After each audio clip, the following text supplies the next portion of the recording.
Hello kids, हम लोग कक्षा 12वीं एनसीईआरटी जीव विज्ञान का 8वां चैप्टर पढ़ रहे हैं, मानव स्वास्थ्य एवं रोग। इसके पिछले चौथे वीडियो में मैंने आपको कैंसर तक बतला दिया है। अब हम इसको आगे बढ़ा रहे हैं। ड्रग और एल्कोहल कुप्रयोग।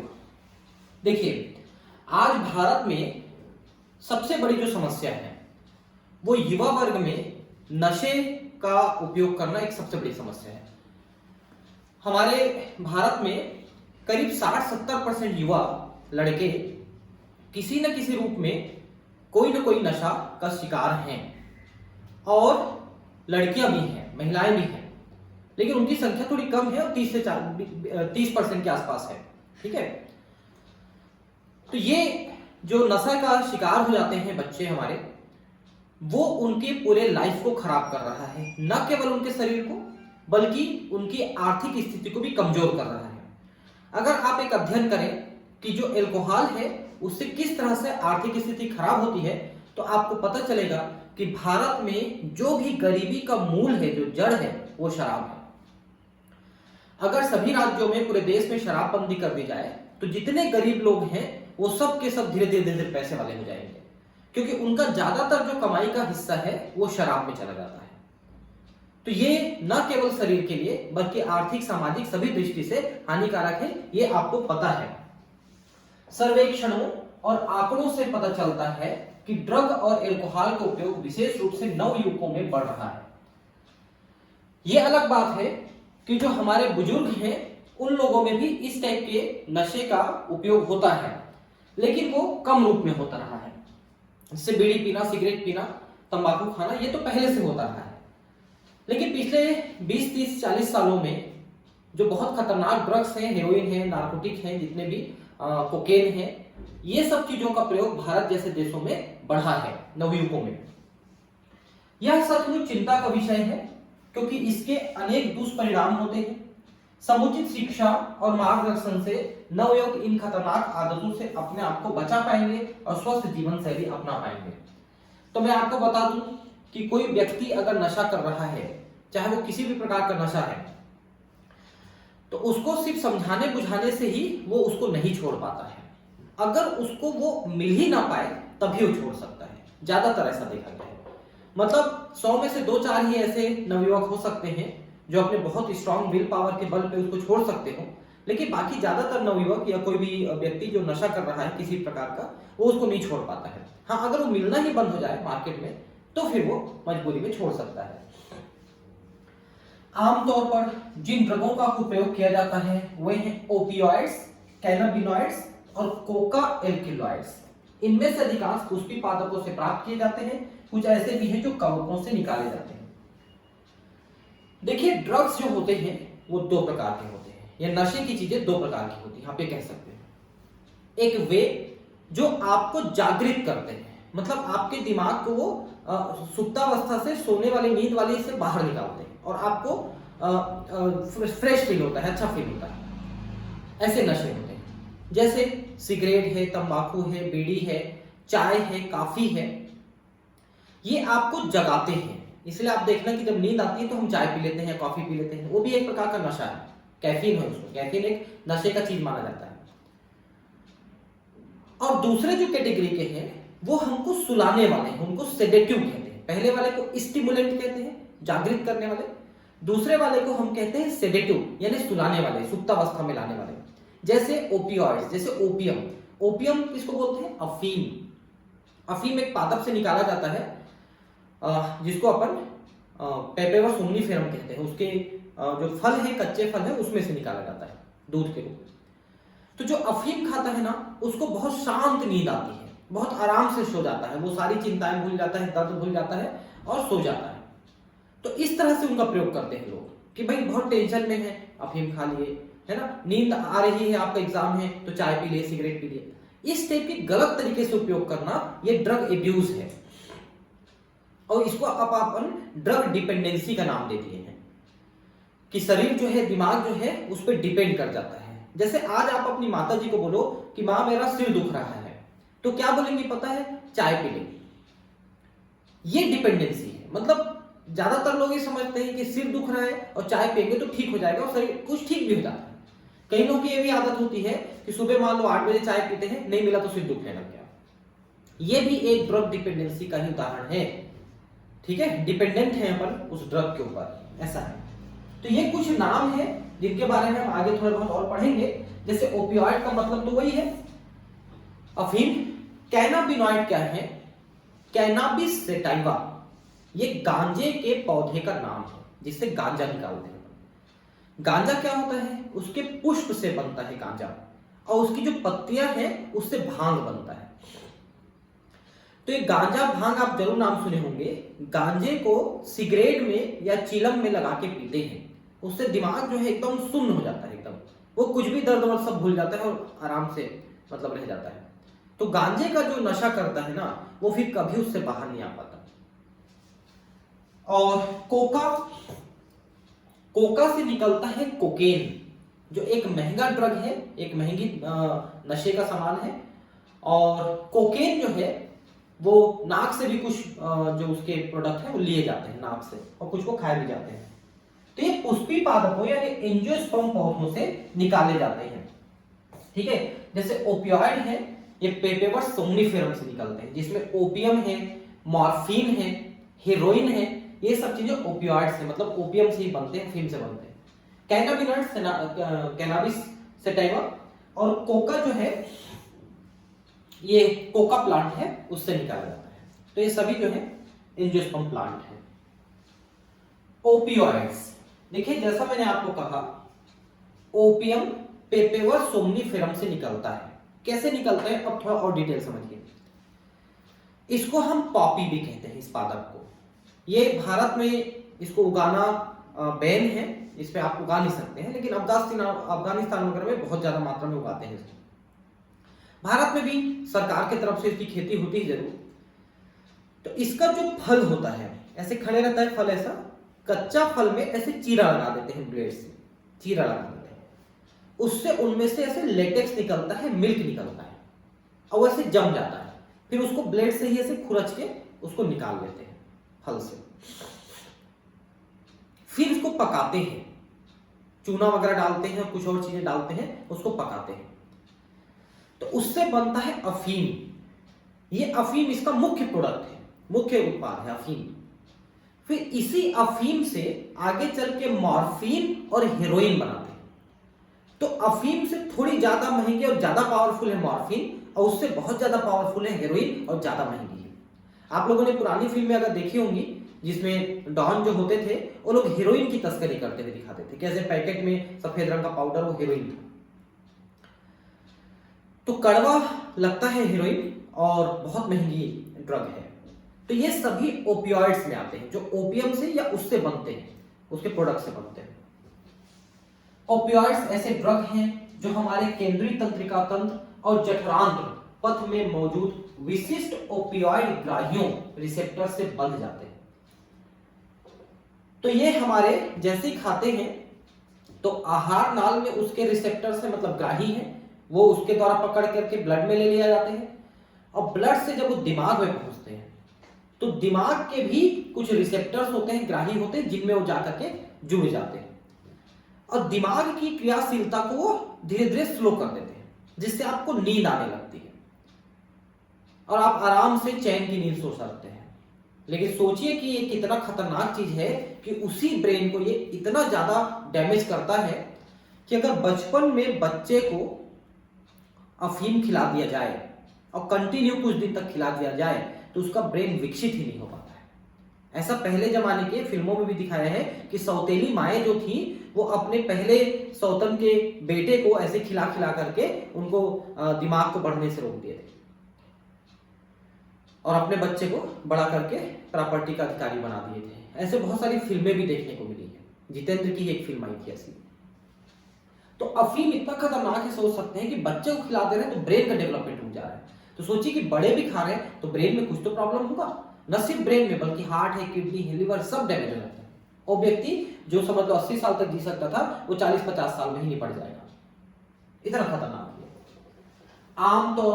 आमतौर पर स्मैक के नाम से मशहूर हेरोइन चित्र में दिखाया है, रासायनिक रूप से डाई एसिटिल मॉर्फिन है।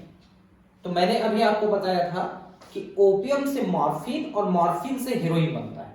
तो मॉर्फिन में 2 एसिटाइल ग्रुप आप जोड़ देते हो तो वो हेरोइन हो जाता है। एसिटाइल ग्रुप, एसिटाइल ग्रुप आप जानते हैं ना, CH3COOH, ये एसिटिक अम्ल होता है। इसमें से ये H निकाल देंगे तो एसीटेट हो जाता है, और अगर OH निकाल देते हैं तो एसिटाइल हो जाता है। ठीक है। एक सफेद पाउडर है, गंधहीन, तीखा, रवेदार यौगिक होता है, हेरोइन। इसके बारे में बता रहे, रवेदार मतलब क्रिस्टल होता है, जैसे शक्कर का क्रिस्टल है, नमक क्रिस्टल है, ऐसा। यह मॉर्फिन के एसिटिलीकरण से प्राप्त किया जाता है, जो कि पोस्ट के पौधे पेपेवर सोमनिफेरम के लेटेक्स से निष्कर्षण द्वारा प्राप्त किया जाता है। तो पोस्ट क्या होता है? ये वही है पॉपी। पोस्ट मतलब इंग्लिश में इसको पॉपी कहते हैं। उस पौधे से निकाला गया है, मॉर्फिन बनाया गया है। आमतौर पर हेरोइन नाक द्वारा जोर से सांस लेकर या टीके द्वारा ली जाती है। नाक द्वारा लेते हैं, मैंने बताया था ना। यह एक औषधक या डिप्रेसेंट है और शरीर के प्रकारों को धीमा करता है। तो मैंने आपको बताया ड्रग 2 प्रकार के हैं, धीमा करने वाले और तेज करने वाले, दिमाग को और शरीर को। तो ये धीमा करने वाले, डिप्रेसेंट है, सेडेटिव है, शरीर को धीमा करके शरीर की क्रियाओं को और दिमाग की क्रिया को फिर सुला देते हैं। तो ये वो पौधा है, देख सकते हैं, पेपेवर सोमनिफेरम का। ये फल है, इसी में से चीरा लगा करके लेटेक्स को निकाल देते हैं। और ये गुलाबी गुलाबी कलर का इसमें पुष्प लगता है इस पौधे में। और इसी से पहले अफीम और अफीम से मॉर्फिन, ये देख सकते हैं मॉर्फिन का फार्मूला है ना। 1 2 3 4 रिंग है, इसमें 5 रिंग है समझ लो एन के साथ, लेकिन एन ऐसे यहां और यहां से ऐसे जुड़ा है, तो एक रिंग जैसे भी बनाइए हुआ है। ठीक है। और ये कैनाबिस सेटाइवा का दिखाना है, जिससे हम गांजा निकालते हैं। गांजा को चिलम के रूप में पीते हैं, और ये भी दिमाग को इतना शांत कर देता है कि उस व्यक्ति को दर्द वर्द और दुनियादारी से मतलब पूरा वो अलग हो जाता है। इसलिए जो साधु महाराज होते हैं, जो ब्रह्मचारी होते हैं, वो लोग इसके आदी हो जाते हैं, वो बैठ के चिलम पीते रहते हैं। तो ये उस पौधे का लीफ है, और ये कैनिबोनॉइड अणु की संरचना है। मतलब इसी से अपन गांजा, भांग, चरस ये सब बनाते हैं इसी से। तो इसकी संरचना भी आप एक बार देख लीजिए, क्योंकि एनसीईआरटी में जो चीजें दी होती हैं वो आपको याद करना चाहिए। ये चीजें कभी भी पूछ सकती हैं कुछ भी, कि बताइए कि कैनाबिनॉइड अणु की संरचना कौन सी है। 4 संरचना दे देंगे, आपको छांटना पड़ेगा, और थोड़े बहुत ही डिफरेंट देते हैं। तो आपको ये थोड़ा ध्यान से देख लेना चाहिए कि इसमें किस तरह से चीजें जुड़ी हुई हैं। ठीक है। और ये चीजें क्या हैं, इनके बारे में जानना है तो अभी मैं आपको जो ऑर्गेनिक केमिस्ट्री पढ़ा रहा हूं लाइव क्लासेस में, आप वहां जरूर देखें। कैनिबिनॉइड रसायनों का समूह है जो मुख्य रूप से मस्तिष्क में मौजूद कैनिबिनॉइड ग्राहियों से पारस्परिक क्रिया करते हैं। एक बात आप समझ लीजिए कि जितने भी प्रकार के नशे के ड्रग्स हैं, वो नशा तभी कर पाएंगे जब हमारा ब्रेन उनको रिसीव करेगा, उनको ग्रहण करेगा। तो हमारे तंत्रिकाओं में उनके ग्राही अंग होने चाहिए, तंत्रिकाओं में ग्राही होने चाहिए जो उसको ग्रहण कर सके। जैसे कैनेबिनॉइड को ग्रहण करता है, ओपियॉइड को ग्रहण करता है, तभी वो नशा कर सकते हैं, नहीं तो नशा कर ही नहीं पाएंगे। प्राकृतिक कैनाबिनॉइड कैनाबिस सेटाइवा पौधे के पुष्पक्रम से प्राप्त किए जाते हैं। देखिए पुष्पक्रम आपको पता है, फूलों का गुच्छा, लेकिन जिसमें निषेचन नहीं हो पाया है, उन फूलों के गुच्छों को निषेचन से पहले ही निकाल लेते हैं, और उसी को अपन इन्फ्लोरेसेंस या पुष्पक्रम कहते हैं। उसी से अपन गांजा बनाते हैं। भांग के फूलों के शीर्ष, पत्तियां और राल के विभिन्न संयोजन मारिजुआना, हशीश, चरस और गांजा बनाने का काम आता है। तो ये जो गांजा है ना, तो पुष्पक्रम से बन जाता है। और ये जो राल है, राल यानी रेजिन, रेजिन क्या होता है? रेजिन ना गोंद से थोड़ा सा अलग होता है। अगर आप लाख देखे होंगे तो आपको पता होगा, लाख जो है रेजिन है। तो पौधे से जो रेजिन निकलता है उससे चरस और हशीश बनता है, चरस बनता है विशेषकर। पत्तियों से अपन भांग बनाते हैं और फूलों से अपन गांजा बनाते हैं। आमतौर पर अंतःशोषण और मुख द्वारा खाए जाने वाले मादक द्रव्य ड्रग शरीर के हृदय वाहिका तंत्र को प्रभावित करते हैं, कार्डियोवास्कुलर सिस्टम। तो जिनको हम लोग खा रहे हैं, ले रहे हैं शरीर से, सांस द्वारा पी रहे हैं, मतलब बीड़ी सिगरेट पी रहे हैं इस टाइप का, उनका सबसे ज्यादा प्रभाव हमारे परिवहन तंत्र में पड़ता है। कार्डियोवास्कुलर का मतलब होता है हृदय और उससे संबंधित पूरा सिस्टम, जिसमें पूरा सर्कुलेट हो रहा है हमारा ब्लड, तो वहां पर वो बहुत ज्यादा प्रभाव डालता है और उसको डिस्टर्ब कर देता है। तो ज्यादातर लोग हार्ट अटैक से मरते हैं, इसीलिए जो बीड़ी सिगरेट ज्यादा पीते हैं। अब आता है कोका एल्केलॉइड या कोकीन। कोका पादप एरिथ्रोजाइलम कोका से प्राप्त किया जाता है, ठीक है, जिसको अपन कोकेन कहते हैं। कोकेन भी सुलाने वाला ड्रग है जो नींद लाता है। मूल रूप से दक्षिण अमेरिका का पौधा है। यह तंत्रिका प्रेषक न्यूरोट्रांसमीटर डोपामाइन के परिवहन में बाधा डालती है। देखिए, हमारा ब्रेन जो सही ढंग से काम कर रहा है, तंत्रिकाएं जो काम कर रही हैं, उनमें विभिन्न प्रकार के रसायनों का बड़ा संयोजन होता है। डोपामाइन है, एसिटाइलकोलिन है, एंडोर्फिन है, ऐसे बहुत सारे केमिकल्स हैं, जिनमें से एक बहुत इंपॉर्टेंट केमिकल है डोपामाइन, जो हमारी याददाश्त, सोचने समझने की क्षमता, ये सब चीजों को नियंत्रित करता है। उस डोपामाइन की क्रियाशीलता को कम करा देता है ब्रेन में, तो उस व्यक्ति के सोचने समझने की क्षमता थोड़ी कम हो जाती है, थोड़ी नहीं काफी कम हो जाती है। कोकेन, जिसे आमतौर से कोक या क्रैक कहते हैं, प्रायः जोर से सांस द्वारा अंदर खींची जाती है, नाक के द्वारा। इसका केंद्रीय तंत्रिका तंत्र पर जोरदार उद्दीपक स्टिमुलेटिंग असर पड़ता है, जिससे सुखाभास, यूफोरिया और ऊर्जा में वृद्धि की अनुभूति होती है। तो कोका जो है वो सुलाने वाला नहीं है, वो जगाने वाला है। जैसे ही लेते हैं तो एकदम दिमाग को तेज कर दिया, ऐसा लगता है अपने को, डोपामाइन को रिएक्ट करके वो तेज कर देता है दिमाग को। और ये यूफोरिया, यूफोरिया का मतलब होता है उत्साह। हमको उत्साह महसूस होगा, ज्यादा काम करने की इच्छा होगी, ऊर्जा में वृद्धि की अनुभूति होती है, होती नहीं है वृद्धि, अनुभूति होती है, क्योंकि कहीं ना कहीं उस शरीर के ही ऊर्जा का प्रयोग कर रहे हैं आपको ज्यादा ऊर्जा दिखाने के लिए। कोकेन की ज्यादा मात्रा से विभ्रम यानी हेलुसिनेशन हो जाता है। हेलुसिनेशन यानी भ्रम, भ्रम मतलब गलत फहमी हो जाती है दिमाग को। क्या गलत फहमी हो जाती है कि मैं 5 मंजिल से कूदूंगा तो हवा में उड़ सकता हूँ, ठीक है, या मैं पानी में कूद जाऊंगा तो मैं अपने आप बाहर निकल आऊंगा तैर के, ऐसा मतलब वो तैरना नहीं जानता, उड़ना नहीं जानता, फिर भी ऐसा वो महसूस करने लगता है, भ्रम। इसको हेलुसिनेशन कहते हैं। तो ज्यादातर लोग जो इस टाइप के ड्रग का उपयोग करते हैं डोपामाइन से रिलेटेड, उनको ये सिजोफ्रेनिया बोलते हैं। एक कंडीशन होता है सिजोफ्रेनिया, वो हो जाता है, वो काल्पनिक दुनिया में रहने लगते हैं, वो भ्रम की दुनिया। अन्य प्रसिद्ध पादप जिनमें विभ्रम पैदा करने का गुण है वो है एट्रोपा बेलाडोना और धतूरा। धतूरा है सोलेनम फैमिली का, सोलेनेसी फैमिली का, ठीक है, और एट्रोपा बेलाडोना जिससे एट्रोपिन निकलता है। ये भ्रम पैदा करने वाली दवाइयां हैं। एक यहाँ पर फोटो हमने देखा, ये धतूरे का पुष्प है, आप देख सकते हैं, पौधा है। ये पुष्प तो आप बहुत कॉमनली जानते हैं, आपने कई बार ये पुष्प भगवान भोलेनाथ में चढ़ाया है आपने, ठीक है। तो वो धतूरा है, एट्रोपा बेलाडोना, एट्रोपिन निकलता है इससे। ये सभी जो है इनको खाने से नशा होता है और व्यक्ति को भ्रम पैदा होता है, मतलब गलतफहमी में जीता है। आजकल कुछ खिलाड़ी भी कैनाबिनॉइड्स का दुरुपयोग करते हैं। देखिए, खिलाड़ी क्या करते हैं, जब प्रैक्टिस करते हैं, ज्यादा थकान लगती है, तो इस टाइप के ड्रग का उपयोग करने लगते हैं, जिससे उनकी कैपेसिटी उनको लगता है कि बढ़ गई है। इसी को आजकल डोपिंग कहते हैं। और इसके लिए डोप टेस्ट होता है। जब आप बड़े किसी टूर्नामेंट में जाते हैं, जैसे कि आप ओलंपिक में जाते हैं या इस टाइप के और बड़े टूर्नामेंट जो होते हैं दुनिया भर में, उनमें जब आप जाते हैं तो एक डोप टेस्ट होता है। डोप टेस्ट में उनका ब्लड निकाल लेते हैं, ब्लड में चेक करते हैं कि ये इस टाइप के किसी ड्रग का आदी तो नहीं है, ड्रग तो लेता नहीं है करके। और आपको जान के आश्चर्य होगा कि कई महीने पहले भी अगर उसने ड्रग लिया है तो भी पकड़ में आ जाता है। सोचिए कि कई महीनों तक आपके ब्लड में उसका असर रखता है, और आप डेली अगर उसका प्रयोग कर रहे हैं तो आपके शरीर का क्या हाल करेगा।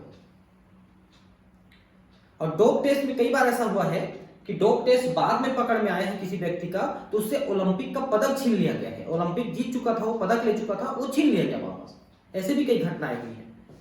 तो समझिए आप कि ये ड्रग जो है कितने खतरनाक होते हैं, जिनको लेकर के इतने ज्यादा सीरियस होते हैं। वहां बार्बिट्यूरेट्स, एम्फेटामाइन और बेंजोडाइएजापाइन जैसे ड्रग और इन जैसे अन्य ड्रग को जो अवसाद, डिप्रेशन और अनिद्रा जैसे मानसिक व्याधि से ग्रस्त रोगियों की सहायता के लिए सामान्यतः औषधियों के रूप में काम में लिए जाते हैं, इनका भी उपयोग होता है।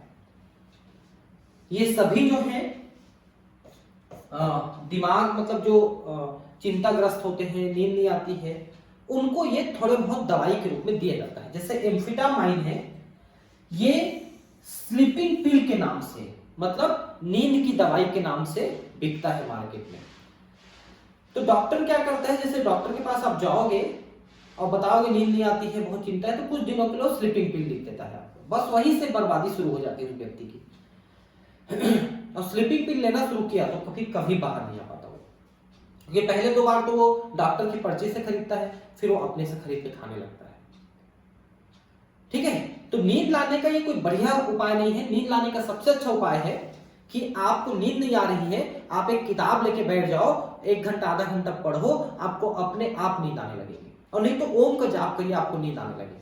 आपको जो अच्छा लगता है, नावल अच्छा लगता है, कॉमिक्स अच्छा लगता है, आप उसको लेके बैठे, लेकिन किताब लेके बैठे, मोबाइल नहीं। मोबाइल नींद को भगाता है क्योंकि उसका रेडिएशन बहुत बुरा प्रभाव डालता है। तो किताब लेके बैठ जाइए। अगर आपको फिजिक्स पढ़ने में नींद आती है और आपको नींद नहीं आए तो फिजिक्स पढ़ लीजिए थोड़ा देर, आपको नींद आ जाएगी। सबसे ज्यादा नशा किताब में होती है, ये आप सोशल मीडिया में पढ़ते हो फनी में कि सबसे ज्यादा नशा किताब में होती है, खोलते ही नींद आने लगती है। तो जब किताब में इतना नशा है तो खोल के पढ़ लो ना, और नींद आ जाएगी आपको।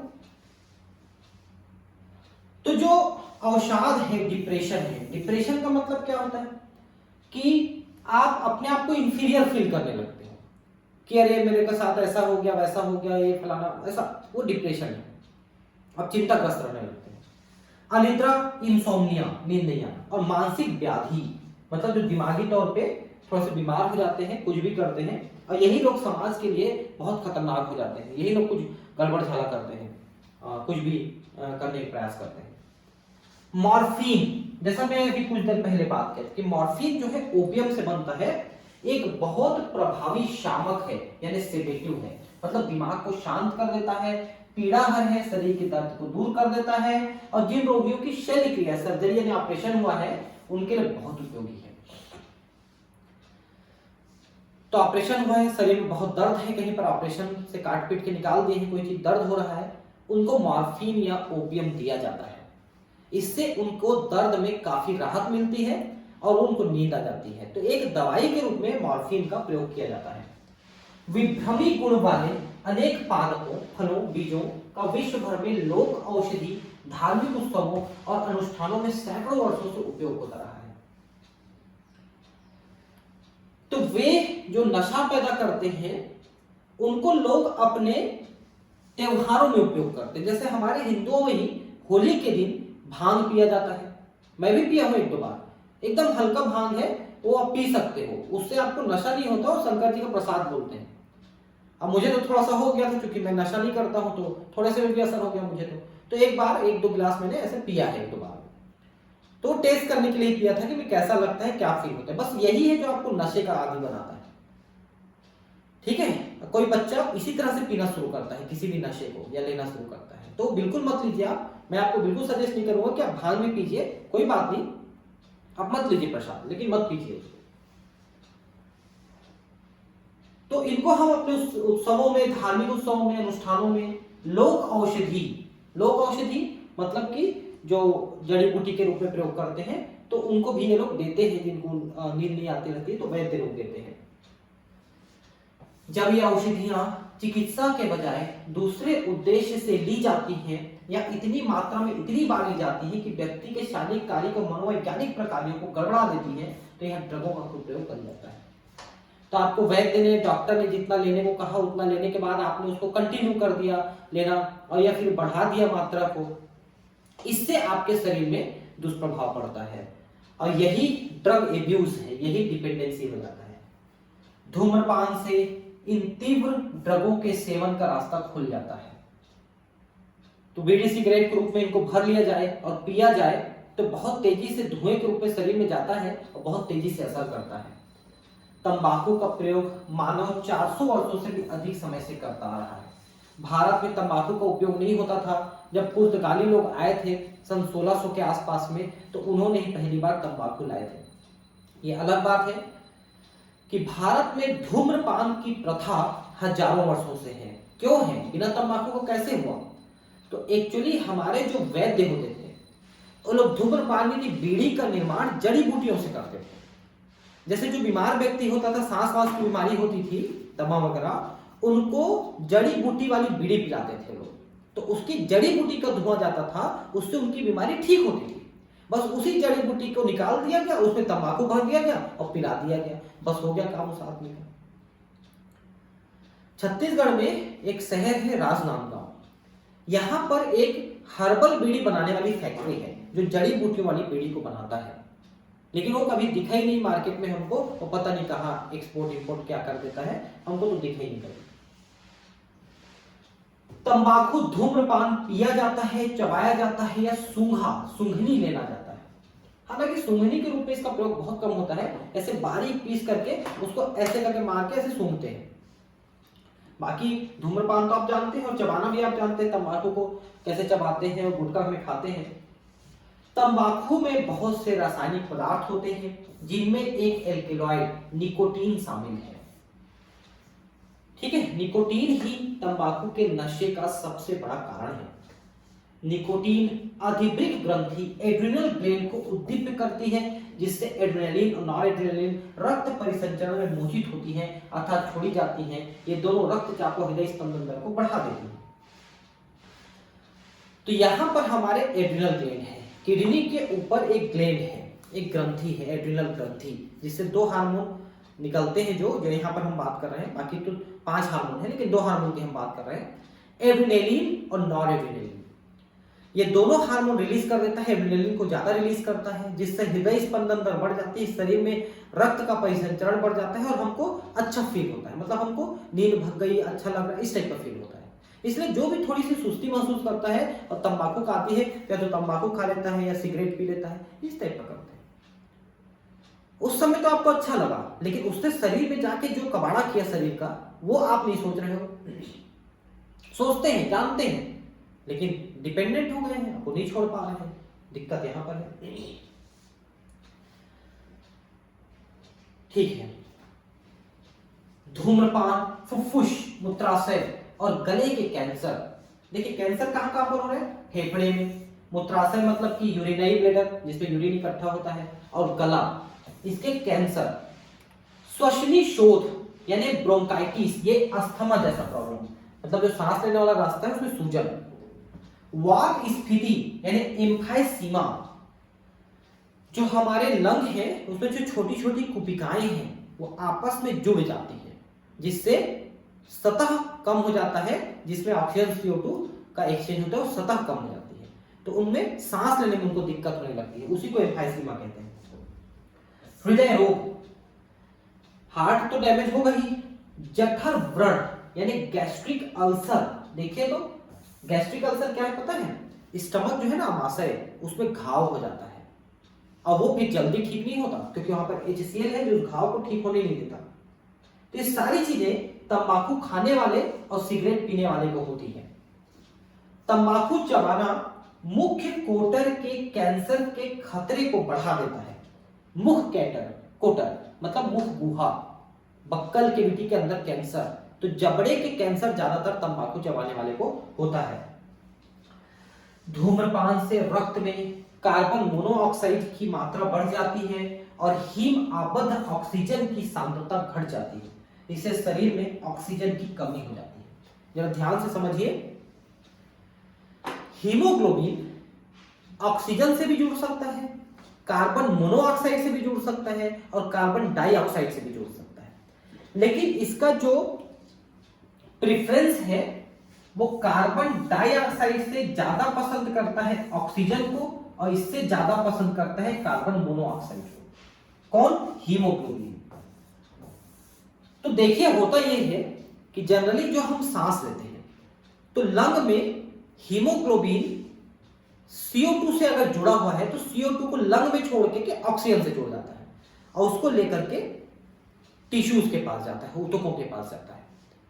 ऊतक हीमोग्लोबिन से ऑक्सीजन को ले लेते हैं। अब हीमोग्लोबिन खाली हो गया और ऊतक के पास बचा है CO2, तो उस CO2 में से कुछ को अपने ऊपर लोड करके लंग में लेके आता है, फिर लंग को CO2 दो के ऑक्सीजन ले लेता है। यह प्रक्रिया ऑक्सीजन और CO2 के लिए ठीक है। लेकिन अगर वहां पर कार्बन मोनोऑक्साइड यानी किसी भी रूप में धुआं वहां पर है तो हीमोग्लोबिन ऑक्सीजन या कार्बन डाइऑक्साइड के साथ नहीं जुड़ता है बल्कि वो कार्बन मोनोऑक्साइड के साथ जुड़ता है और बनाता है कार्बोक्सी हीमोग्लोबिन। अगर ये CO2 के साथ जुड़ता तो कार्बेमिनो हीमोग्लोबिन बनाता और ऑक्सीजन के साथ जुड़ता तो ऑक्सी हीमोग्लोबिन बनाता। लेकिन अगर CO के साथ जुड़ा तो कार्बोक्सी हीमोग्लोबिन, कार्बेमिनो कार्बोक्सी, ये दो प्रकार से बनता है। लेकिन इनमें सबसे बड़ा अंतर क्या है कि अगर हीमोग्लोबिन CO2 के साथ जुड़ा तो उसको छोड़ सकता है, ऑक्सीजन के साथ जुड़ा तो उसको छोड़ सकता है, लेकिन अगर CO के साथ जुड़ा तो उसको नहीं छोड़ सकता है। वो परमानेंटली पक जाता है। 300 गुना ज्यादा बंधन क्षमता ऑक्सीजन की तुलना में है कार्बन मोनोऑक्साइड, तो परमानेंट जुड़ जाता है हीमोग्लोबिन के साथ। अब उतना हीमोग्लोबिन बेकार हो गया, अब वो हमारे लिए ऑक्सीजन का सप्लाई नहीं कर पाएगा, नहीं जुड़ पाएगा।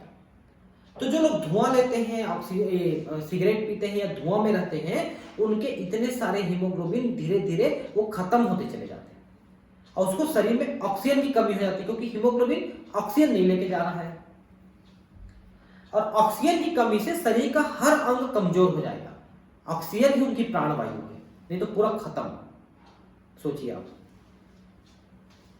तो ये जो कार्बन मोनोऑक्साइड है कार्बोक्सी हीमोग्लोबिन बना के नष्ट कर देता है हीमोग्लोबिन, ये आप समझिए। और इनकी अफिनिटी जो जुड़ने की क्षमता है CO में 300 गुना ज्यादा है ऑक्सीजन से, ये भी आप थोड़ा ध्यान रखेंगे, ठीक है।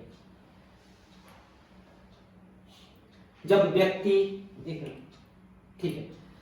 व्यक्ति सिगरेट के पैकेट खरीदता है तो यह नहीं हो सकता कि उसकी निगाह पैकेट पर छपी उस वैधानिक चेतावनी पर ना पड़े जो धूम्रपान से आगाह करती है और बताती है यह किस प्रकार स्वास्थ्य के लिए हानिकारक है। आप किसी भी नशे के पैकेट को मार्केट से खरीदते हैं जो सरकार की अनुमति से ही बिकती है, उसमें लिखा रहता है कि यह कैंसर का कारक है, कैंसर के फोटो भी छपे रहते हैं ये वो, लेकिन बावजूद इसके वो व्यक्ति उसको खरीदता है क्योंकि उसके ऊपर इतना डिपेंड हो चुका है कि उसके लिए वो कोई मायने नहीं रखता कि उसको आगे क्या हो। अभी तो वो उसको करना ही चाहता है, लेना ही चाहता है। आजकल फिर भी युवा और वृद्ध दोनों में धूम्रपान का खूब चलन है। धूम्रपान तंबाकू चबाने के खतरे और इसकी लत पड़ जाने वाली प्रवृत्ति को देखते हुए युवा और वृद्ध दोनों को इसकी आदत से बचना चाहिए। किसी भी लत से छुटकारा पाने के लिए परामर्श तथा चिकित्सा सहायता की आवश्यकता होती है। तो ठीक है, इसमें तो आप ये पढ़ लीजिए कि चिकित्सकीय सहायता की आवश्यकता पड़ती है, लेकिन सबसे बड़ी आवश्यकता पड़ती है कि सरकार उसको बेचना बंद कर दे। जैसे हमारे देश में कुछ ऐसे राज्य हैं जहां पर शराबबंदी लागू है, जैसे गुजरात में तो कई सालों से लागू है, बिहार में भी अब 2-3-4 सालों से लागू हो गया है। तो वहां के जो बहुत ज्यादा अल्कोहल पीने वाले लोग थे, दारू पीने वाले लोग थे, उनमें अब धीरे धीरे वो दारू पीने की जो लत है वो छूट गई क्योंकि उनको मिला ही नहीं। और जो मिलता है मान लो ब्लैक में कहीं पर खरीद लेते हैं तो भी वो बहुत महंगी मिलेगी उनको, तो कितना पिएंगे महंगी चीजें।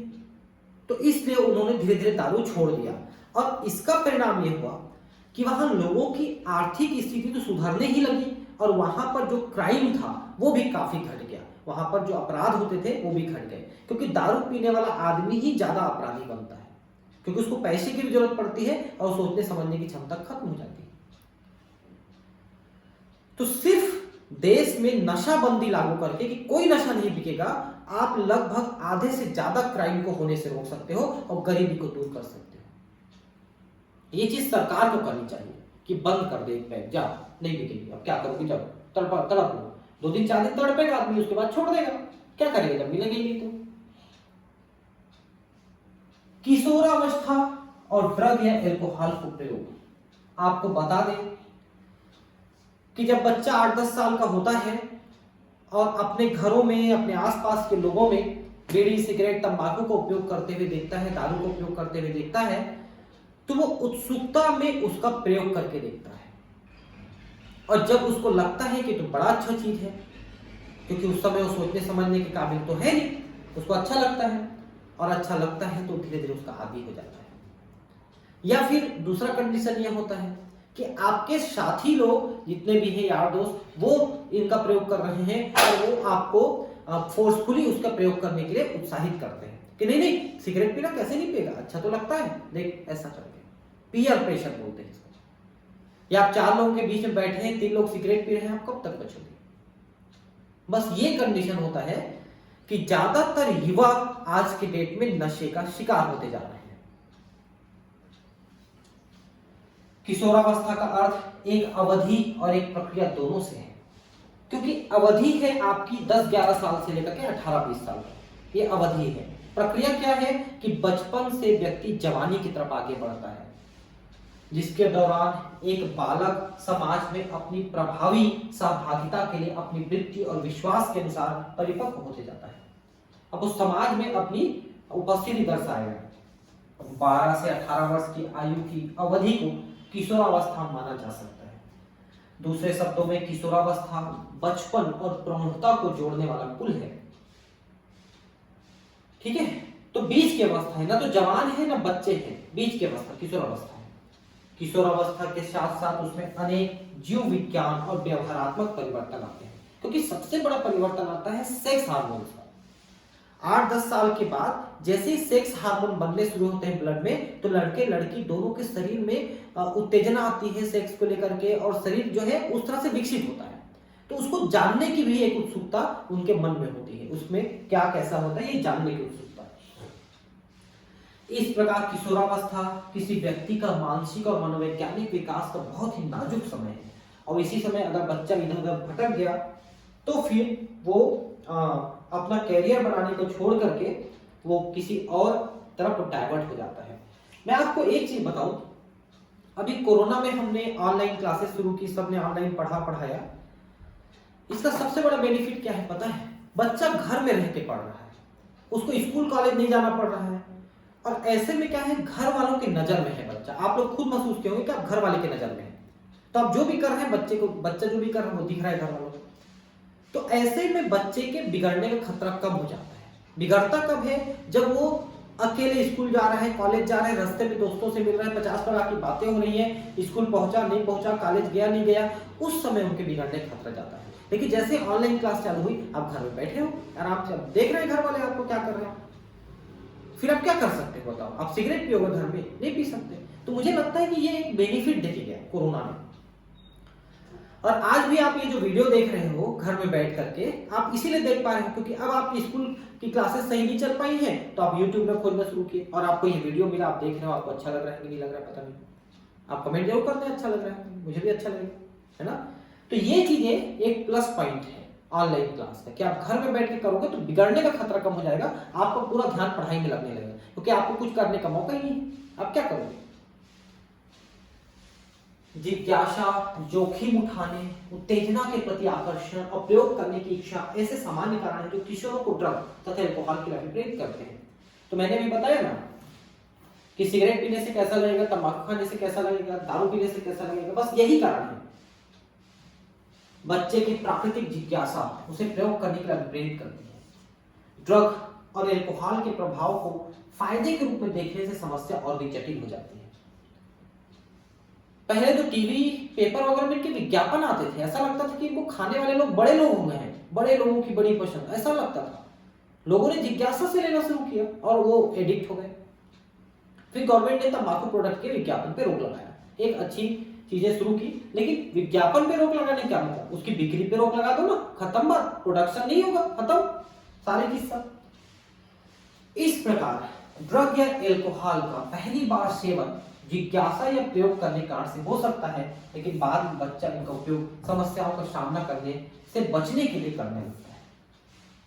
क्योंकि जब उसको लगता है कि एग्जाम आ गया है, टेंशन हो रही है, तंबाकू खा लिया, बीड़ी पी लिया, अफीम खा लिया, उसको लगता है कि ये इसका इलाज है। नहीं, समस्या का इलाज नशा नहीं है, वो तो आपकी समस्या को और बढ़ा रहा है। पिछले कुछ समय से शैक्षिक क्षेत्र में या परीक्षा में सबसे आगे रहने के दबाव से उत्पन्न तनाव ने भी किशोरों को अल्कोहल या ड्रगों को आजमाने के लिए फुसलाने में महत्वपूर्ण भूमिका निभाई है। आज हर पेरेंट अपने बच्चे से ज्यादा उम्मीद कर रहा है। उसको लगता है कि बच्चा मेरा टॉप करे, पढ़ाई में भी टॉप करे, खेल में भी टॉप करे, हर चीज में टॉप करे। एक बच्चा मर जाएगा बेचारा, क्या करेगा? अभी आपके ही पेरेंट ने आपको कहा है कि इस साल तेरे को नीट निकालना है, पीएमटी निकालना है। ये प्रेशर जो है ना, वो बच्चों को कई बार डाइवर्ट कर देता है। ये प्रेशर नहीं होना चाहिए। उनको समझाना चाहिए कि बेटा देख तेरा कैरियर बनाना है, थोड़ा सा मेहनत कर लेगा, कैरियर बन जाएगा, उसके बाद तो जिंदगी सुखी पूर्ण है। लेकिन नहीं, तेरे को ऐसा करना है, तेरे को 90% लाए, तेरे को 95, देख बाजू वाला 96% लाया, तेरा 95% लाया। अभी इस साल के रिजल्ट में 12वीं क्लास में एक बच्चे का 98% रिजल्ट था। उसके बाप ने उसको टोक दिया कि तेरा 2% कहाँ कर गया, फांसी लगा के मर गया वो बच्चा। 2% कम तो फांसी लगा दिया, बताइए। 98%। हम लोग जैसे 98% लाते अपने जमाने में ना, तो पूरे गांव में, पूरे जिले में हमारा जुलूस निकाल करके हमारा सम्मान होता। हम तो 65% 70% वाले थे तो हमारा सम्मान होता था। ये प्रेशर नहीं होना चाहिए बच्चे के ऊपर। आप लोग भी हमेशा समझ लो, आराम से पढ़ो, धीरे धीरे पढ़ो, बढ़िया से आप कैरियर बनाओ, कभी टेंशन मत लो पढ़ाई को लेकर। आराम से पढ़ो ना यार, नींद आती है आप आधा घंटा सो जाओ ना, फिर उठ के पढ़ लो, क्या दिक्कत है? आप जागे जा रहे हो, नींद आ रही, पढ़े जा रहे हो, कहां से पढ़ाई होगा? नींद आई, सो जाओ, आधा घंटा सो जाओ, 1 घंटा सो जाओ, फिर उठ के पढ़ो, ऐसा करो, ठीक है। और युवकों में यह बोध भी कि धूम्रपान करना, ड्रग या अल्कोहल का उपयोग करना व्यक्ति के ठंडा या प्रगति का प्रतीक है।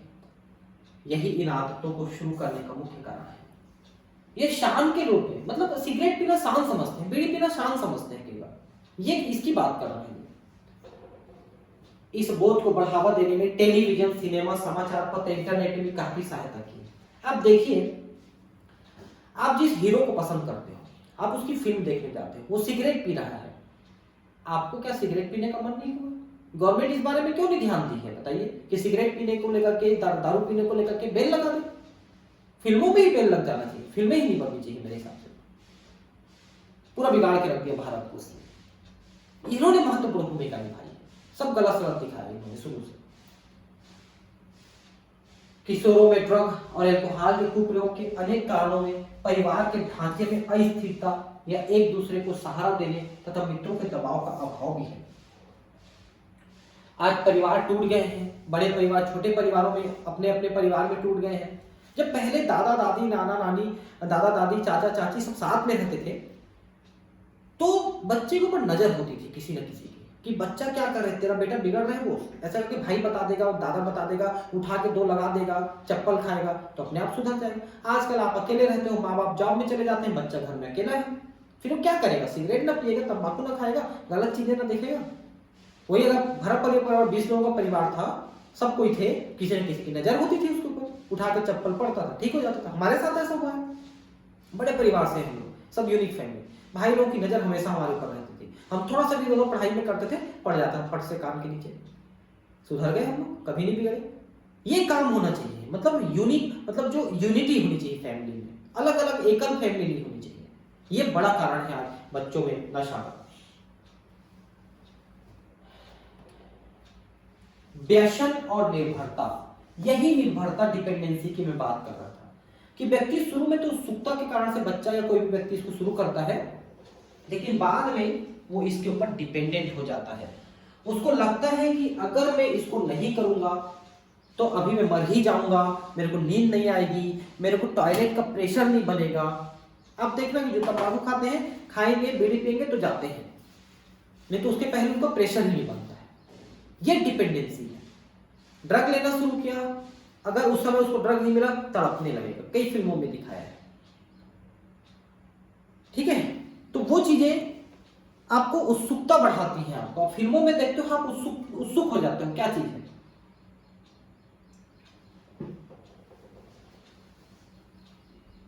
यह समझ कि ड्रग लाभकारी है, इन्हें बार बार लेने का कारण है।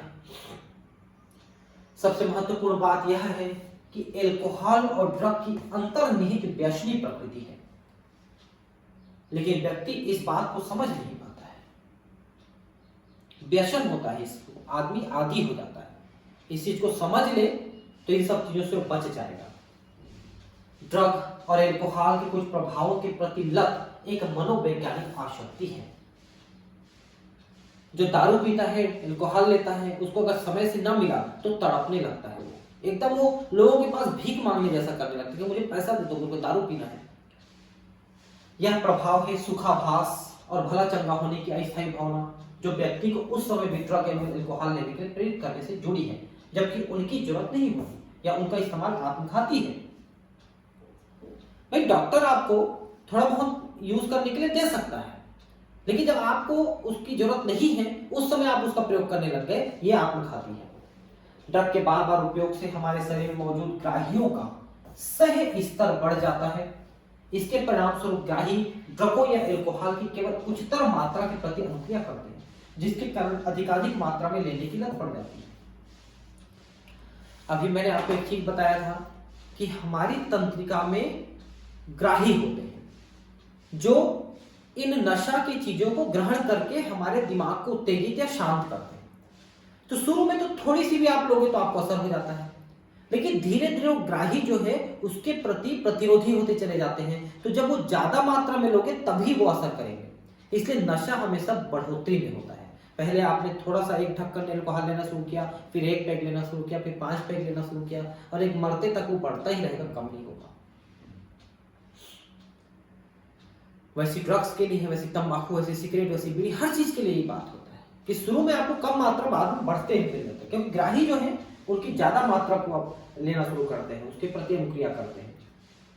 लेकिन एक बात बुद्धि में बिल्कुल स्पष्ट होनी चाहिए कि इन ड्रग को एक बार लेना भी व्यसन बन सकता है।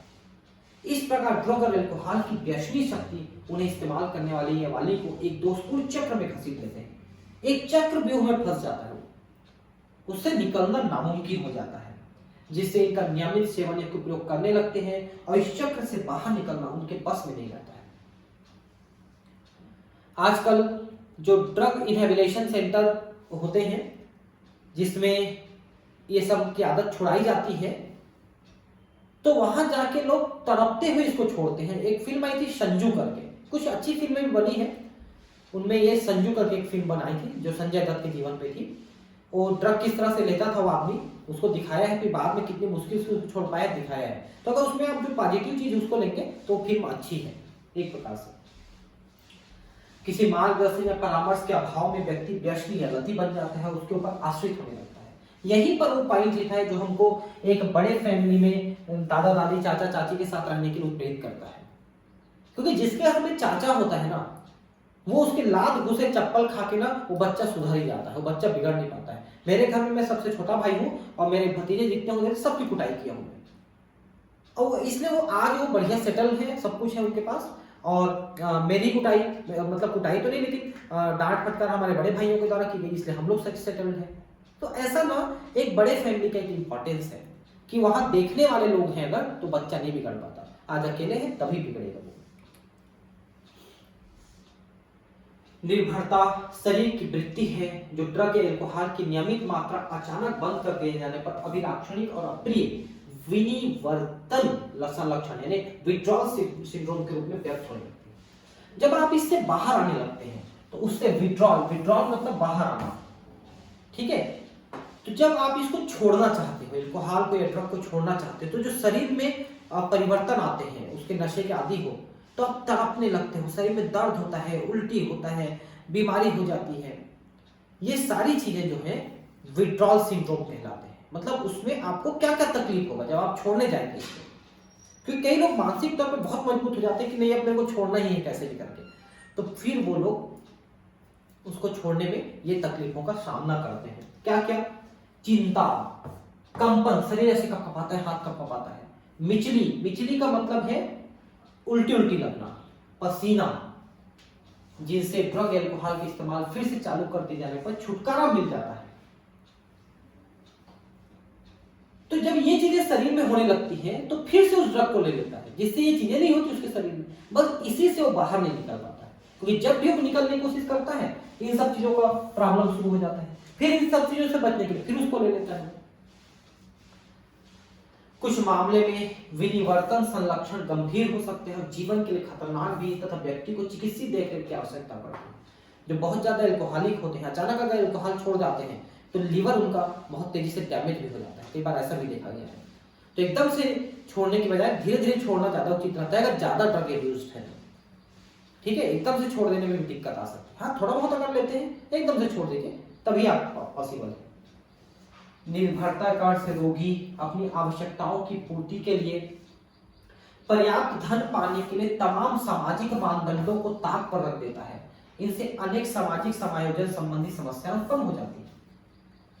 तो भाई ज्यादा पैसे चाहिए उनको खरीदने के लिए, चोरी चकारी डाकू लुटेरा इस टाइप का चीज करने लगता है, वो बनने लगता है, गलत काम होने लग जाता है। वही अपराध की मैं बात कर रहा था, उसमें लगाम लग जाएगा। अब ड्रग एल्कोहल के कुप्रयोग के प्रभाव क्या है? तो शरीर में तो प्रभाव है ही है, वो सही ढंग से व्यवहार नहीं कर पाता, सही ढंग से चल नहीं पाता, लोगों के साथ बकबक करता है, आर्थिक रूप से कमजोर हो जाता है, परिवार के लोग आर्थिक समस्या से जूझने लगते हैं, बच्चों की पढ़ाई के लिए पैसा नहीं हो पाता है ना, माँ बाप के लिए, बीवी के लिए, बच्चों के लिए पैसा नहीं हो पाता, खिलाने पिलाने के लिए नहीं हो पाता, सारा चीज ड्रग में खर्च होने लगता है। ड्रग और एल्कोहल के तत्कालिक प्रतिकूल प्रभाव अंधाधुंध व्यवहार, बर्बरता और हिंसा के रूप में व्यक्त होते हैं। ये सारी चीजें एक नशेड़ी आदमी करता है, दूसरे के साथ हिंसा करता है। ड्रगों की अत्यधिक मात्रा से श्वसन पात यानी कि रेस्पिरेटरी फेल्योर, सांस लेना बंद हो सकता है उसका, हृदयपात हार्ट फेलियर यानी हार्ट फेल हो जाएगा, प्रमस्तिष्क रक्तस्राव सेरेब्रल हेमोरेज, ब्रेन के ऊपर जो हमारे रक्त वाहिनियां हैं वो फट जाती हैं अगर, तो उसे ब्रेन हेमरेज कहते हैं, सेरेब्रल हेमरेज या ब्रेन हेमरेज। ठीक है, और उससे ब्रेन में खून भर जाएगा तो आदमी की मौत हो जाती है, जिससे कोमा और मृत्यु हो सकती है। समूर्छा यानी कोमा, कोमा मतलब वो बेहोश हो जाएगा परमानेंट। ड्रगों का संयोजन या एल्कोहल के साथ उनके सेवन का आमतौर पर यह परिणाम अति मात्रा होती है। युवाओं में ड्रग और एल्कोहल दुरुपयोग के सबसे सामान्य लक्षण शैक्षिक क्षेत्र में प्रदर्शन में कमी, बिना किसी स्पष्ट कारण के स्कूल या कॉलेज से अनुपस्थिति, व्यक्तिगत स्वच्छता की रुचि में कमी, विनिवर्तन, एकाकीपन, अवसाद, थकावट, आक्रमणशील और विद्रोही व्यवहार, परिवार और मित्रों से बिगड़ते संबंध, शौक की रुचि में कमी, सोने और खाने की आदतों में परिवर्तन, भूख और वजन में घटबढ़ आदि है। लक्षण दिखते हैं, बच्चा अगर नशे का शिकार हो रहा है, लक्षण दिखते हैं उसके, ये सारे लक्षण दिखते हैं। अगर माँ बाप या दादा दादी या चाचा चाची ये लोग ध्यान रखें बच्चे के ऊपर, तो समझ में आ जाता है कि कुछ गड़बड़ कर रहा है, और फिर उसको समझाया बुझाया जाए, मतलब ठोका पीटा जाए थोड़ा सा, तो वो ठीक भी हो जाता है। और ये नजर रखो कि उसको मिल कहां से रहा है, उसको पकड़ो, उसकी ठुकाई करो, तो फिर वो धीरे धीरे सुधर जाता है। लेकिन अगर वही चीज शुरुआत में नहीं हुआ तो बच्चा फिर बिगड़ते चले जाएगा, वो व्यक्ति बिगड़ते चले जाएगा। इसमें घर में पत्नियों की भी बड़ी भूमिका होती है, बच्चों की पत्नियों की बड़ी भूमिका होती है। अगर कोई व्यक्ति सिगरेट पी रहा है, दारू पी रहा है, तो पत्नी चाहे तो उसकी मात्रा कम या छुड़वा भी सकती है, कई बार ऐसा भी देखा गया है, लेकिन बहुत ज्यादा नहीं, क्योंकि व्यक्ति अगर छोड़ना चाहेगा तभी छुड़वा पाएगा, नहीं तो फिर वो कुछ भी करे वो नहीं छोड़ेगा।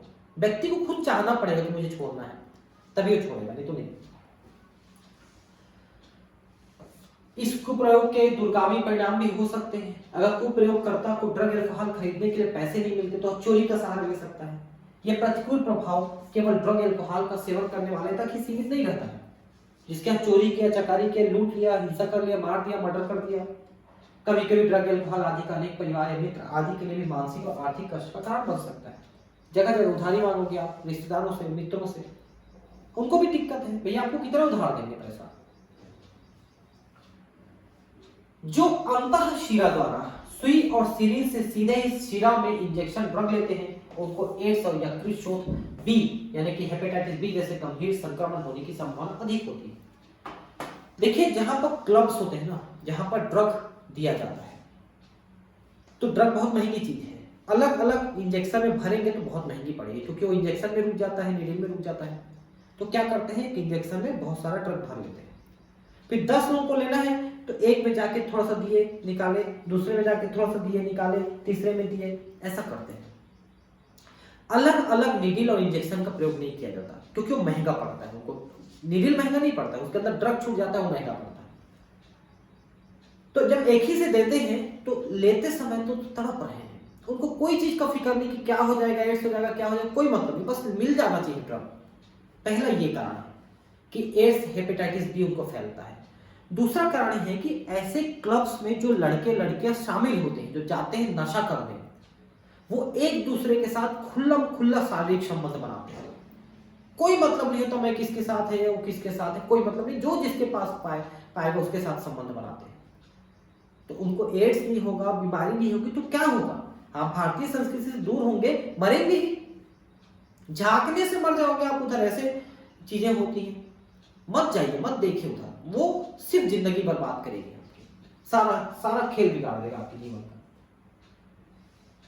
इन रोगों के विषाणु संक्रमित सुई और सीरींज के साझा प्रयोग से एक व्यक्ति से दूसरे व्यक्ति में स्थानांतरित हो जाते हैं। एड्स और यकृत शोथ बी दोनों ही संक्रमण चीरकारी संक्रमण है और अंततः घातक होते हैं। इनका इलाज नहीं है, पता है आपको? हेपेटाइटिस बी भी पूरी तरह से ठीक नहीं होता, और एड्स का तो आप जानते ही हैं। एड्स पति पत्नी द्वारा मैथुन से स्थानांतरित होते हैं, जबकि यकृत शोथ बी संक्रमित रुधिर द्वारा स्थानांतरित होते हैं। तो पति पत्नी लिखा है, पति पत्नी ही सीमित रहेंगे तो क्यों एड्स होगा? दूसरे के साथ संबंध बनाने से एड्स होता है मेन। और एचआईवी तो होता ही है, मतलब सॉरी, ये यकृत शोथ है, हेपेटाइटिस बी भी होता है। मैं आपको बता दूं कि हेपेटाइटिस बी भी सेक्स के द्वारा फैलता है, और ब्लड ले लिए, इंजेक्शन ले लिए तो उसके माध्यम से तो फैलेगा ही, और ये भी कभी ठीक नहीं होता। ठीक है, किशोरावस्था के दौरान अल्कोहल के सेवन का दीर्घकालिक प्रभाव भी हो सकता है। इससे प्रौढ़ावस्था में बहुत अधिक पीने की लत लग सकती है। पीने की लत तो कभी भी लग जाएगी, बचपन से पी रहे हैं तो जवानी में तो बढ़ेगा ही, बुढ़ापे में तो और बढ़ेगा। बुढ़ापा तो पहुंचेगा ही नहीं, ऐसे व्यक्ति तो जवानी में ही मर जाते हैं। ड्रग और अल्कोहल के चीरकारी उपयोग से तंत्रिका तंत्र और यकृत को क्षति पहुंचती है। सिरोसिस, लिवर सिरोसिस, लीवर के अंदर ना वसा जमने लगता है उसकी कोशिकाओं में, जिससे लीवर डैमेज होने लगता है और पूरी तरह से सड़ जाता है, एक समय आता है लीवर। ऐसा भी ज्ञात है कि गर्भावस्था के दौरान ड्रग एवं अल्कोहल का उपयोग गर्भ पर प्रतिकूल प्रभाव डालता है। मैं आपको बता दूं कि कोई महिला प्रेग्नेंट है और अगर वो अल्कोहल पीती है, दारू पीती है, तो उसके बच्चे का फेस बिगड़ जाता है, चेहरा बिगड़ जाता है, और साथ में उसके शरीर का विकास सही नहीं हो पाता गर्भ में, और वो जिंदगी भर भी बच्चा भी भुगतेगा अपनी मां की करनी। ठीक है, ठीक है, 2-3 स्लाइड और है, इसको हम खत्म करके ही आज इसको बंद करेंगे।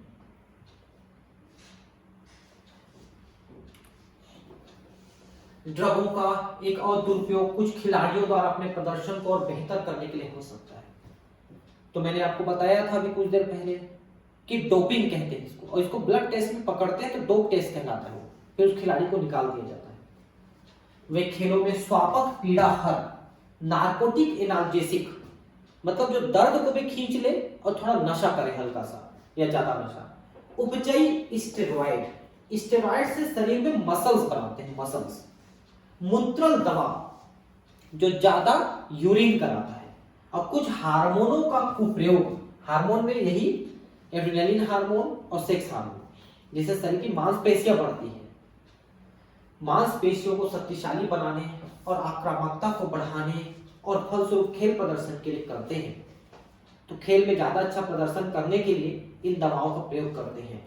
महिलाओं में उपचयी स्टेरॉइडों के सेवन के अनुषंगिक प्रभावों में पुंसत्वंद में मैस्कुलाइजेशन यानी पुरुष जैसे लक्षण, बढ़िया आक्रामकता, भाव दशा में उतार चढ़ाव, अवसाद, असामान्य आर्तव चक्र, मुख और शरीर पर बालों की अत्यधिक वृद्धि, भक्त शेफ का बढ़ जाना, आवाज का गहरा होना शामिल है। देखिए, आजकल महिलाएं जो खिलाड़ी बनती हैं, WWE में जाती हैं, वो लोग क्या करते हैं, वो पुरुष हार्मोन का दवाई ले लेते हैं, क्योंकि पुरुष हार्मोन टेस्टोस्टेरोन की विशेषता है कि पुरुष जैसा शरीर बनाता है, जिसमें मसल ज्यादा होते हैं, ताकत ज्यादा होती है, ये सब होते हैं। तो जब महिलाएं इसको लेने लगती हैं तो उनके भी शरीर में वैसी मसल्स तो बन जाते हैं। आप देखेंगे WWE में जो पहलवान महिलाएं आती हैं, लेकिन उसका परिणाम क्या होता है कि बाकी लक्षण भी पुरुष जैसे हो जाते हैं। उनका जो आर्तव चक्र है, मेंस्ट्रुअल साइकिल, वो गड़बड़ हो जाता है, स्तन ग्रंथियों का विकास नहीं हो पाता, चेहरे पे बाल आने लगते हैं, दाढ़ी मूछ आने लगते हैं, आवाज भारी होने लगता है, और शरीर में चिड़चिड़ाहट, दिमाग में चिड़चिड़ाहट, गुस्सा रहता है। आप देख रहे हो WWE वाली महिलाओं कैसे गुस्से रहते हैं, एकदम मार देंगे, पीट देंगे, कूद देंगे टाइप का करते रहते हैं। पुरुषों को भी पीटते रहते हैं कई बार। और पुरुषों में मुहासे, बढ़ी आक्रामकता, भाव दशा में उतार चढ़ाव, अवसाद, वृषणों के आकार का घटना। यहाँ पर एक चीज और महिलाओं में मैं आपको बताना भूल गया, यहाँ पर एक चीज लिखा था भक्षेप का बढ़ जाना। भक्षेप क्या है पता है? महिलाओं की जो योनि होती है, द्वार, वहां पर एक छोटी सी स्ट्रक्चर होती है, उसको भक्षेप कहते हैं, क्लाइटोरिस। एक्चुअली महिलाओं में पाया जाने वाला छोटा सा शिश्न है, शिश्न, वो भी उत्तेजित होता है छोटा सा, और उसको टच करने से वो सेंसेशन फील कराता है, संवेदना लाता है। तो छोटा सा लिंग जो है पुरुषों जैसा, वो महिलाओं में पाया जाता है, उसको हम क्लाइटोरिस या भक्षेप कहते हैं। और आपको पता है कि जो शिश्न है उसकी वृद्धि कराता है पुरुष का नर हार्मोन, बचपन से जवानी तक। तो जब महिलाएं इसको लेने लगती हैं तो महिलाओं में भी जो छोटा सा शिश्न है भक्षेप, वो भी थोड़ा सा वृद्धि कर जाता है। हालांकि अब उतनी वृद्धि नहीं करेगा कि पुरुष के शिश्न जैसे आकार का हो जाएगा, लेकिन फिर भी जो नहीं दिखने वाली चीज है, जो ऐसे बाहर से नहीं दिखती है, वो बाहर दिखने लग जाती है, इतनी बड़ी हो जाती है। ठीक है, ऐसा होने लगता है। पुरुषों में भी ये जो हार्मोन है इसी तरह के लक्षण लाता है, कील मुहासे, गुस्सा, भाव दशा में उतार चढ़ाव, बार बार गुस्सा होना, अवसाद मतलब डिप्रेशन, वृषण के आकार का घटना। वृषण छोटा हो जाता है क्योंकि बाहर से आप हार्मोन लेने लग गए, तो वृषण काम करना बंद करेगा, शुक्राणु उत्पादन में कमी आ जाएगी। देखिए, मैं नाम तो नहीं लूंगा, लेकिन एक आध ऐसे हीरो रहे हैं, फिल्मी हीरो, जिन्होंने अपने फिजिक को, बॉडी को आकर्षक बनाने के लिए उन्हीं ड्रग्स का सेवन किया है पिछले 30-40 सालों में। उससे उनकी फिजिक तो अच्छी बन गई एक्सरसाइज और ड्रग लेने से, लेकिन वो संतान उत्पत्ति करने में शायद अक्षम हो गए हैं। मैं नाम नहीं ले रहा हूं ना मैं किसी को, लेकिन मुझे ऐसा लगता है एज ए बायोलॉजिस्ट कि वो संतान उत्पत्ति करने में सक्षम नहीं है, इसलिए 50-55 साल की उम्र होने के बाद भी वो विवाह नहीं किए हैं। और भारत की लड़कियां उनके ऊपर एकदम मरे जा रही हैं, उनके ऊपर आसक्त हैं, जबकि उनको पता ही नहीं है कि वो व्यक्ति, उसमें अब संतान उत्पत्ति की भी क्षमता नहीं रह गई है, शायद ऐसा है। ठीक है, लेकिन उन्हीं के ज्यादा फैन है, ऐसा मुझे लगता है, नॉट कंफर्म्ड। ठीक, शुक्राणु उत्पादन में कमी, यकृत और वृक्क की संभावनित दुष्क्रियता, डिसफंक्शन। देखिए, यकृत और वृक्क यानी कि लिवर और किडनी काम नहीं करेंगे। वक्ष का बढ़ना, स्तन का बढ़ना। देखिए, पुरुषों में स्त्रियों के हार्मोन अगर ज्यादा बनने लगते हैं तो स्त्रियों जैसे लक्षण आने लगते हैं। आप समझ लीजिए कि पुरुषों में स्त्रियों जैसे या स्त्रियों में पुरुषों जैसे लक्षण आ सकते हैं।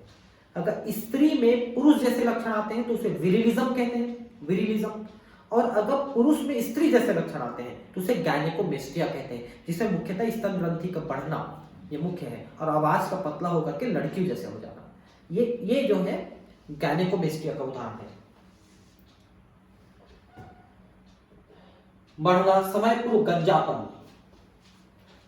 गंजापन पुरुषों में इसलिए ज्यादा है। मैं भी गंजा होते होते बचा डैंड्रफ हो गया था। मेरे परिवार में गंजापन की प्रॉब्लम नहीं है, लेकिन मुझे डैंड्रफ हो गया था, या हो गया है समझ लो, अभी भी है थोड़ा बहुत, तो उसी कारण से मैं गंजा होते होते बच गया थोड़ा सा। प्रोस्टेट ग्रंथि का बढ़ना, ये तो बहुत बड़ी समस्या है पुरुषों में, प्रोस्टेट ग्रंथि बढ़ने लगती है। लंबे समय तक सेवन से ये प्रभाव स्थायी हो सकते हैं। युवा नर या स्त्रियों में मुंह और शरीर के सख्त मुहासे और लंबी अस्थियों की वृद्धि केंद्रों का कालपूर्व बंद होने के फलस्वरूप वृद्धि रुक सकती है। तो इन हार्मोन्स का प्रयोग कितना खतरनाक हो सकता है कि आदमी का ग्रोथ रोक दे रहा है, इतना खतरनाक हो सकता है, सोचिए। ठीक है, रोकथाम और नियंत्रण। रोकथाम का सीधा मतलब है बिकने से बंद कर दो, नहीं मिलेगा अपने आप छूट जाएगा। पुरानी कहावत है, चिकित्सा से रोकथाम अच्छी है। Prevention is better than cure. आप किसी का इलाज कर रहे हैं, उससे अच्छा कि वो बीमारी ही ना हो, इसका हम व्यवस्था करें। यहां पर भी खरी बैठती है। यह भी सच है कि धूम्रपान, ड्रग या अल्कोहल के सेवन की आदतें पड़ने की संभावना छोटी उम्र में, ज्यादातर किशोरावस्था के दौरान अधिक होती है। जो किशोरावस्था में वो ये नहीं समझ पाता है कि क्या उचित है क्या अनुचित है, वो सिर्फ उसको टेस्ट करने के लिए सोचता है, बाद में उसको दुष्परिणाम भोगना पड़ता है। इसलिए ऐसी परिस्थितियों की पहचान करना सबसे उत्तम है जो किशोर को अल्कोहल या ड्रग के सेवन की ओर धकेलती है, ताकि समय रहते उसके चिकित्सक को उपाय किए जा सके। एक और चीज आप देखिए, आप लोग भी महसूस करेंगे इस चीज को। आजकल जो लोग केवल माँ बाप और बच्चे हैं, साथ में दादा दादी चाचा चाची नहीं है, उन लोगों में एक और बड़ी बुरी प्रॉब्लम हो गई है। उन लोग बच्चों को सेपरेट रूम देने लग गए हैं पढ़ने के लिए, सोने के लिए। और ये ज्यादातर घरों में है, और उनके ऊपर नजर नहीं रख रहे हैं कि वो क्या कर रहे हैं या उनका परफॉर्मेंस कैसा है, पढ़ाई में कैसा है, क्या है लिखाई में।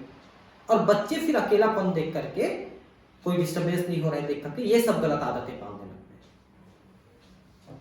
इसलिए बच्चों को हमेशा नजर में रखना चाहिए।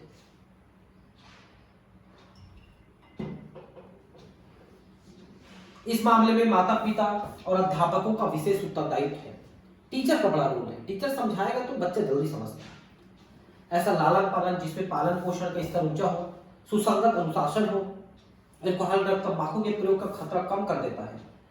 सीधा सा मतलब है, माँ बाप दादा दादी अगर इस चीज का उपयोग नहीं कर रहे हैं तो बच्चे को स्ट्रिक्टली मना कर सकते हैं। अब खुद बीड़ी पिएगा और बच्चे को बोलेगा तू मत पी, तो बच्चा कब तक मानेगा? ये बड़ी समस्या है। यहाँ दिए गए कुछ उपाय किशोरों में अल्कोहल और ड्रग के उपयोग की रोकथाम नियंत्रण में विशेष रूप से कारगर होंगे। पहला है, आवश्यक समकक्षी दबाव से बचें। अपने ही क्लास के, अपने ही समय के जो बच्चे हैं जो इस तरह के गलत काम को कर रहे हैं, उनके कहने से आप मत करिए। आप उनसे दूर हो जाइए, दोस्ती तोड़ दीजिए, वो आपको गलत दिशा में लेके जा रहा है, तो आप उनसे बचें। दूसरा, शिक्षा और परामर्श। तो उचित शिक्षा होनी चाहिए। टीचर को ध्यान रखना चाहिए कि बच्चा क्या कर रहा है। उसका काम सिर्फ इतना नहीं है कि वो आए, पढ़ाए और तनख्वाह लेके चल दे। वो थोड़े बच्चों पे नजर रखे कि बच्चा कोई गलत काम तो नहीं कर रहा है, अकेले तो नहीं बैठ रहे कक्षाओं में, जब कक्षाएं छूट जा रही हैं उसके बाद अकेले रह रहे हैं क्या। ऐसा नहीं होना चाहिए। आसपास के मैदानों में, छोटे मोटे जगहों में इस बात का ध्यान रखना चाहिए कि बच्चा कुछ गलत काम तो नहीं कर रहा है। माता पिता और समकक्षियों से सहायता लेना। अगर आपको लग रहा है कि ऐसा कुछ आप में आदत पड़ रही है तो माता पिता को बताइए, अपने साथ वालों को बताइए, क्या मुझ में बुरी लत लग रही है कि मैं सिगरेट पीना शुरू कर दिया हूँ, अब मैं कैसे छोड़ूं, है ना। इस टाइप की चीजों से बात करनी चाहिए। कोई समस्या है तो बात करिए कि मेरे लाइफ में समस्या है कि इस बार एग्जाम में कम नंबर आ गए तो मैं बढ़ाऊं कैसे। इसका ये मतलब नहीं कि आप सिगरेट पीना शुरू करें, आप बात करिए कि मैं कैसे बढ़ा सकता हूँ। आप सहायता लीजिए दूसरे से, माता पिता से और गुरु से। संकट के संकेतों को देखना। माता पिता को ध्यान रखना पड़ेगा कि बच्चा कुछ गलत काम तो नहीं कर रहा है। वो संकेत देता है, वो गुमसुम रहने लग जाएगा, उसका व्यवहार बदल जाएगा, वो चिड़चिड़ाएगा, बात बात में आपके टोकने को पसंद नहीं करेगा।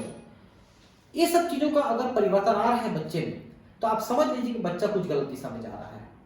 तो इन चीजों को ध्यान रखना पड़ेगा, बच्चे को बैठा के समझाना पड़ेगा। क्योंकि कहावत है, जब बच्चे के पैर में बाप का जूता आने लग जाता है बराबर, तो बाप उसको नहीं पीट सकता। उसके बाद से आपको प्रेम से हैंडल करना पड़ेगा। आप बताइए बच्चे को कि बेटा तू जो कर रहा है ना, वो तेरी लाइफ स्पॉइल कर देगी, इससे तेरे को कुछ नहीं मिलने वाला है। और देख तो ऐसा करेगा तो इतने स्तर तक पहुंच जाएगा, हम तेरी सहायता करेंगे, हम तेरे साथ बैठेंगे। बैठो, देखो, साथ में रखो, अपने रूम में रखो बच्चे को, उसको बैठ के यही पढ़ने के लिए बोलो जहां पर आप पढ़ रहे हो, बैठे हो, है ना। घर में टीवी बंद कर दो। सबसे पहला काम है कि घर से टीवी बंद हो जाना चाहिए। टीवी ही सबसे ज्यादा बच्चों को बिगाड़ रहा है, उसी में सब चीजें देखते हैं बच्चे। टीवी बंद कर दो। इंटरनेट तो बंद करना मुश्किल है क्योंकि उसी से आप पढ़ रहे हो अभी, लेकिन इंटरनेट भी एक लिमिटेड होना चाहिए कि आप बस पढ़ाई कर रहे हो, बाकी चीजों में माँ बाप को आपको थोड़ा सा ध्यान रखें कि आप क्या कर रहे हैं। तो इसका सबसे अच्छा तरीका है कि जहां माँ बाप रहते हैं, नीचे या ऊपर जहां पर भी कमरा है, उसी में बच्चे का बैठने का, पढ़ने का जुगाड़ होना चाहिए और उसको नॉन डिस्टर्बिंग पढ़ने दिया जाए। तो जब बच्चा आपके साथ बैठ के पढ़ेगा ना, तो आपकी नजर रहेगी उसके ऊपर। ऐसा है। व्यावसायिक और चिकित्सा सहायता। अगर आपको कुछ प्रॉब्लम लग रहा है तो डॉक्टर के पास जाना पड़ेगा। आपको नींद नहीं आ रही है तो डॉक्टर से सलाह लीजिए, लेकिन कभी भी आप इस सब चीजों के लत में मत पड़िए। ठीक है, ठीक। तो ये खत्म हो गया चैप्टर हमारा। अब अगला चैप्टर लेकर के हम नेक्स्ट 9वां चैप्टर लेके आगे पढ़ेंगे। मिलते हैं अगले क्लास में। Thank you.